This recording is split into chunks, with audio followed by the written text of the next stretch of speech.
palang sumayaw. So magandang umaga!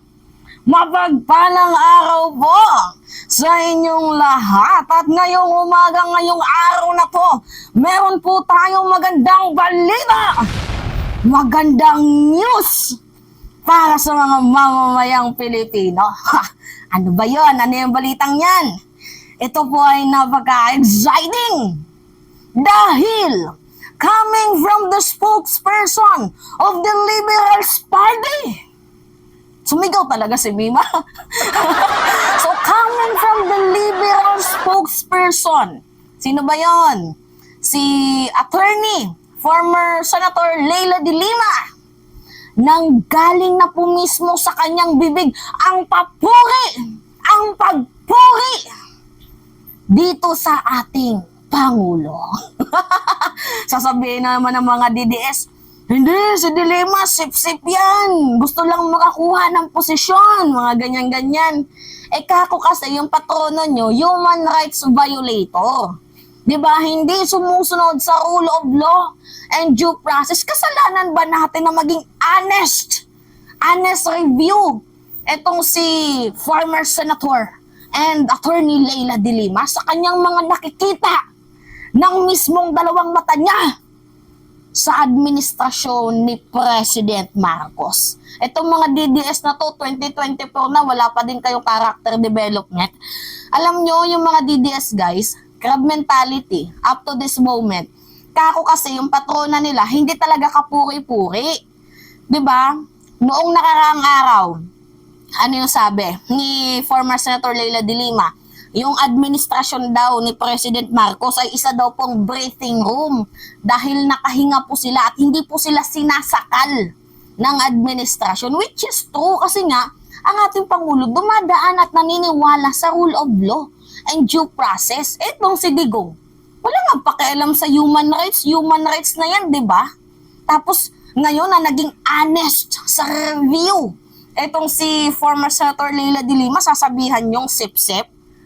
Mga tarantado. Ito kasi yung sabi ni former senator and attorney Leila de Lima. Pakinggan nyo pakinggan nyo. Pinuri ni dating Senador Leila de Lima ang mga nagawa ng administrasyon ni Pangulong Ferdinand R. Marcos Jr. Ayon kay de Lima, nakikita niya mga malaking pagbabago sa gobyerno mula nang maupo ang Pangulo. Dagdag pa niya, maganda ang naging desisyon ni Pangulong Marcos Jr. na makipag-ugnayan muli sa tradisyonal na allied countries ng bansa tulad ng Amerika kaysa sa China, lalo na't may sigalot pa rin sa West Philippine Sea. Bukod pa rito, pinuri rin ng dating senador ang kampanya ng administrasyon kontra illegal na droga. Yan po yung pagiging honest review ni former Senator and attorney Leila de Lima. Ay nagagalit yung mga DDS kasi si PBBM daw ay mas malala pa daw sa Dilawan. Yan po yung nila, yung paratang nila. Meron pa ngang isang congressman ata yun, if I'm not mistaken, na sinabi niya na itong si President Marcos ay mas malala pa daw po sa pagiging Dilawan dahil mas tuso pa daw sa tuso to. Ito kasi si President, naniniwala po. Wala pong execution dito na mataas ka man, mahirap ka man. Lahat po tayo pantay-pantay sa kanya. As long as you are committed for a crime, 'di ba? Talagang meron kang meron kang kalalagyan. And sa usapin ng West Philippine Sea, syempre 'di ba pinangako niya na wala tayong bibitawang kahit ni isang teritoryo. Ito kasing China, masyadong bully. 'Di ba? Anong ginagawa niya? Ayaw niyong makinig Pinaglalaban ko lang din naman yung amin. Maliit kami, hindi na ayaw namin ng gera pero lalaban kami dahil amin 'to. Yun po yung ibig sabihin ni President. Guys, wag niyong isipin na porket lumalaban tayo, gusto niya na ng gera. Hindi po yun, guys. Lumalaban tayo kasi dinidepensahan lang po natin yung atin. Yung atin ay atin. Yun lang yung pinaglalaban ng Pangulo. Pero hindi po ibig sabihin na lumalaban tayo ay gusto na natin ng gera. Hindi yun yung ibig sabihin ng Pangulo, ha? Hindi kasi katulad dito ni Digong. Tinako tayo sa ideolohiya. Na sige, paglabanan mo yung China na yan, gigirahin tayo. O ngayon, si President, ginera ba tayo? Hindi. Diba? Kasi atin naman yan eh. Nasa arbitral ruling yan na atin yan. O dito naman sa kampanya laban sa droga. Kaya, you know what guys, ako nabibilib lang ako dito sa ating Pangulo kasi yung mga matataas na government official, high-ranking official, 'di ba? May mga katungganan sa sa gobyerno, mataas ang sinusweldo, pinag-resign niya yung 18 na high-ranking official, 'di ba? Na related sa usaping droga. Resign kayo. Wala kayong magandang maidudulot sa ating bayan. Resign now. Ganyan po. Hindi yung maliliit lang na tao, yung mga nakatsinelas lang, yung pinipitik ninyo. Diba? Hindi katulad kay Digong. Ano yung sabi ni Las Cañas? Sabi niya, yung mga malalaking tao na yan, wala yan. Pinapalagpas yan ni former President Duterte, ni Digong. Yung mga pansin niya sa war on drugs, sino yung pinakamalaking tao na nahuli? Wala. Ang gamit na gamit si De Lima, fabricated lies, stories. Para masabi na kami ay seryoso sa kampanya laban sa droga. Gamit na gamit itong si former Senator Leila De Lima. Ngayon, napatunayan na wala naman pala talaga. Ngayon. Diba? Tsaka hindi lang yan guys yung sabi ni Senator Leila De Lima. Mag-uusok na naman yung mga yung mga DDS neto. Anyway, panoodin nyo guys Our status quo today is clear. Under BBM, we are given the opportunity to make use of a democratic space in transition from the authoritarian regime that was Duterte's. This is our breathing room from the 7 years of nightmare that we thought was all over in 1986 and never to return again. But it did, and it exploded like a bomb in our country, dividing the progressive forces, the elite, the middle class, and our families under extended family culture. In short, the Duterte regime was a kind of social disruption to the max.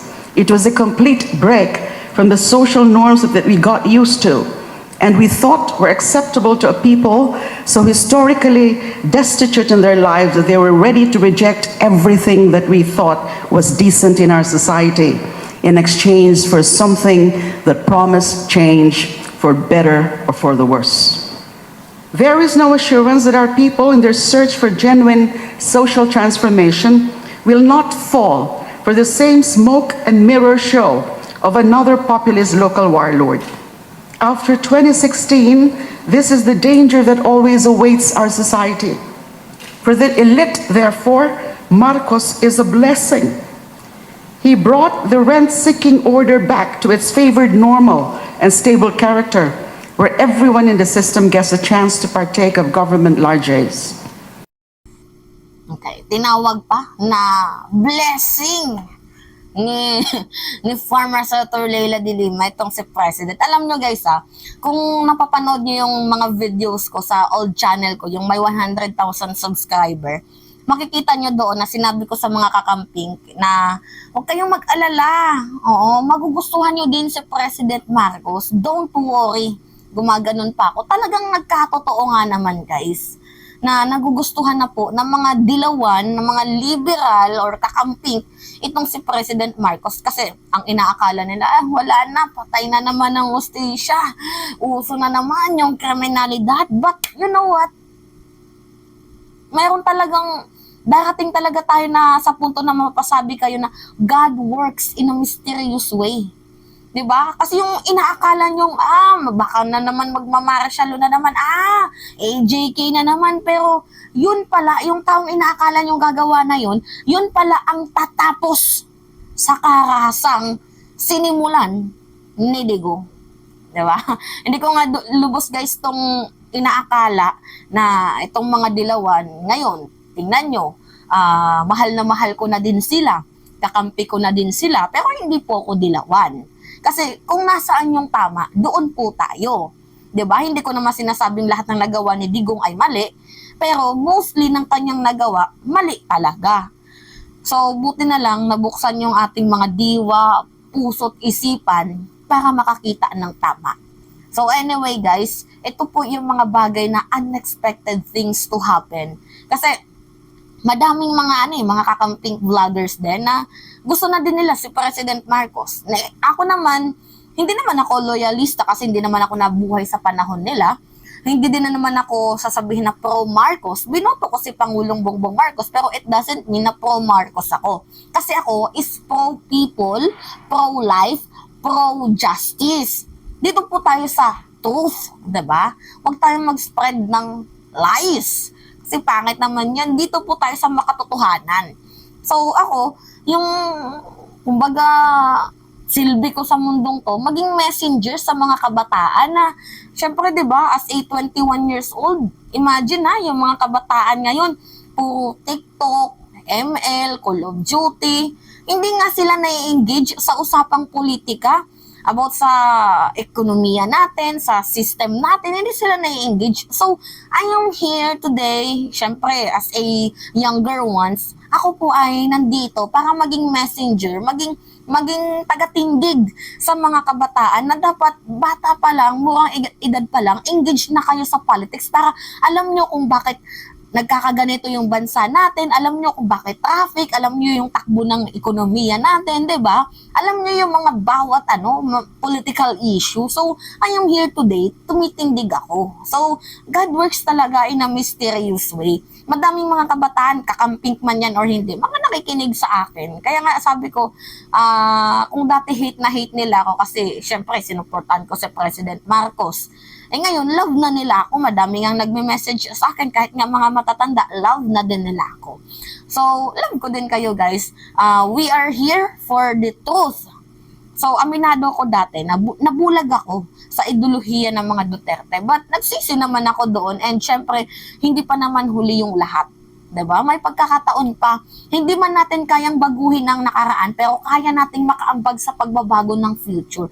So, sa mga kabataan na nanonood sa akin dyan, ini-encourage ko kayo na makialam sa usaping politika. Makialam kayo sa bawat issue kasi yung boses nyo, lalo na ngayon, registration na ng botohan, yung boses ninyo, ang isa sa pinakasusi para sa matagumpay na pamahalaan.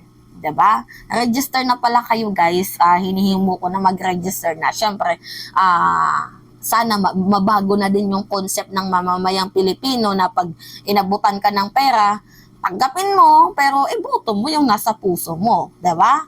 Total, pera din naman ng taong bayan yung mga pinambabayad nila kapag botohan. Tanggapin mo na lang, yan yung payo ko. Tanggapin mo, pero iboto mo yung konsensya mo, yung nasa puso mo, yung tamang tao. Kaya mo sila magbigay sa'yo, pera din naman ng bayan yan eh. Iboto mo lang yung tama. Diba? Kahit sinong magbigay sa'yo, tanggapin mo, pera yan ng taong bayan eh. Yung mga politician na yan, mga political interest lang yung iba dyan. Halata naman. Kaya kayo, be mindful. So anyway, ito na nga guys, going back sa ating topic, medyo masarap tong binitawan na salita ni former Senator Leila de Lima. Talagang tagos sa heart. Masarap. Diba? Ang sarap pakinggan na maririnig natin mismo sa pinakahaligi ng Liberal Party itong mga ganitong salitaan na hindi naman natin ine-expect noon pa man na mangyayari itong mga ganito. Diba kasi ang tingin nila, Marcos magnanakaw, Marcos human rights violator, diba mga ganyan-ganyan. Tapos ngayon, Marcos is such a blessing. Wow! Marcos administration is a breathing room. Wow! Diba? So, anyway guys, masarap pakinggan yung mga ganitong bagay. So, pagpatuloy natin, mga kababayan. Anyway, it's me again guys, si Mimalisyon nyo. Tagbabalik ulit para sa ating panibagong video.